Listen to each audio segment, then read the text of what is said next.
Rachel Pappy is a partner and vice president of Polston Tax Resolution and Accounting. We're thrilled to have her here. And sorry, we're eating cake by the ocean. I don't know if you can hear the song, but you know, this has been a really tough week for so many people because, you know, we're watching the teacher walk out. I know so many of us feel a little bit helpless because we can't. We want the decision made, but we want the decision made correctly. Yes. I'm really proud because you went out there with a number of attorneys and tell us, you know, what you did. Serious girl power. Yes. Some serious girl power. Yes, no. We had over 600 attorneys sign the walkout statement. I think it's 627 right now and counting. We had over 250 attorneys, I think, show up at the Capitol. That's an approximate number. A lot of them had preset meetings with legislators, with their legislators and other legislators to just discuss what is going on up here. Why can't we get the funding for these teachers? Education has been a problem for decades. This isn't a new crisis. There was a teacher walkout in 1990. In 2007, there was a lawsuit against the legislators for not funding education. The Supreme Court decided that it was up to the legislators and not the judicial branch to fund education. And so in that case, it went back on the legislators. Well, here we are 11 years later, and it's still a problem. Before I talk about all the things I want to talk about what happened on Monday, what happened after Monday, what's been happening this week, I want to let everyone who's watching know that Susan Carnes-Curtis is an attorney who founded Girl Attorney, and her office, write this down, is at 525 Northwest 13th. She is accepting gas cards for these teachers who are out there, who've been driving from hours away. $10 gas cards, $20, whatever you can do, anything. These teachers are there without pay, and they are effectuating real change, and we want them to stay. We want them to stay at the Capitol. They are making things happen. We have come there to support them and are continuing to work to support them. They're the ones who started this. If you can drop off a gas card, 525 Northwest 13th Street in Oklahoma City, 73103 is her address. And anything, a Target gift card, because they're not getting paid to be there, and they have families to support to stay there. So what do you feel like you accomplished? Yes, so we had a lot of meetings with legislators. One thing I want everyone to understand, it's not that these legislators are the bad guys, and we're not trying to make it sound like that.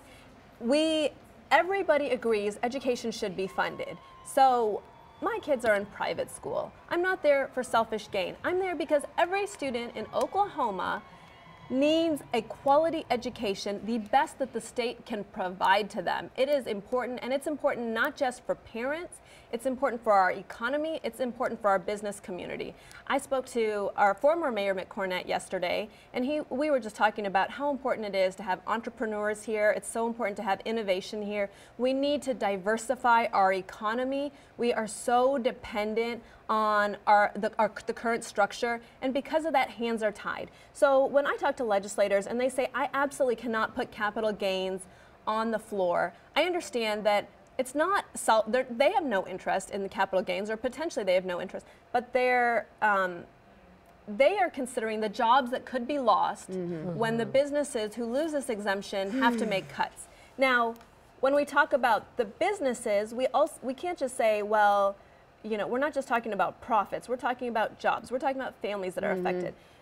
We do need to find the funding, though, and all the attorneys who showed up are trying to figure out the math. Well, and that's what I was going to ask, what's next? You and I we're talking about something. Okay, so Rachel and I went to school in Michigan. Yes. We grew up in Michigan. We have something called a millage. It's handled at the local level. Right. In Oklahoma, it is not. Right. Was that discussed at all, the fact that maybe that needs to be shifted? Right, so right now, because people think like this MAPS, when I first, you know, people thought, oh, we did MAPS, we did this, but what they didn't understand is they're passing this at a local level, but that doesn't affect getting better pay to teachers, so maybe we'll get better teachers. Yeah, right, no, absolutely. We're losing teachers by the droves. We've got great new buildings. Yeah. One of the legislators I talked to said they want to push it down to the local level. They absolutely don't want to listen to capital gains exemptions, or they don't want to hear this, or they don't want to hear that, and they don't want to pull it out of their budget. They want to push it down to the local levels. And so, and yesterday when I talked to Mick Cornett, I said, we talked about this, and I said, doesn't this just let the rich communities get richer by funding their school districts? But it's already happening. It may speed up the inevitable. You already have people moving to Deer Creek. So to the legislators who are saying push it down to the local level, you're unfortunately putting a burden on the districts who don't have the money to fund teacher raises. But it may have to go there to get to the other thing. Because what happens is the Deer Creeks and they get crowded, so then they move to a new area. Oh, guess what? Then the funding will arrive. Yeah. I mean, that is kind of how it works. But those community schools are going to suffer as they have been suffering. No, but they're suffering right now. And that's the unfortunate That's the part. thing. So one thing that does get funded by local communities are facilities. So we saw it here in MAPS 3, or I can't say which MAPS it was, but MAPS funded updates to buildings and facilities. And that was MAPS done for on kids. the local level. We Local voted level, on that. but you can't fund operating expenses. You can only fund, by law, capital expenditure. And a lot of people, I think, for years have not understood that. So I'm so glad this is finally getting out there. Yeah. And attorneys are out, you guys really understand that. I'm glad you are out there, and I think really all of us, you know, if you feel the need, get out there, be a part of it. Polston Tax Resolution and Accounting, 5 locations in Oklahoma City, Edmond, Norman, Tulsa, Wichita.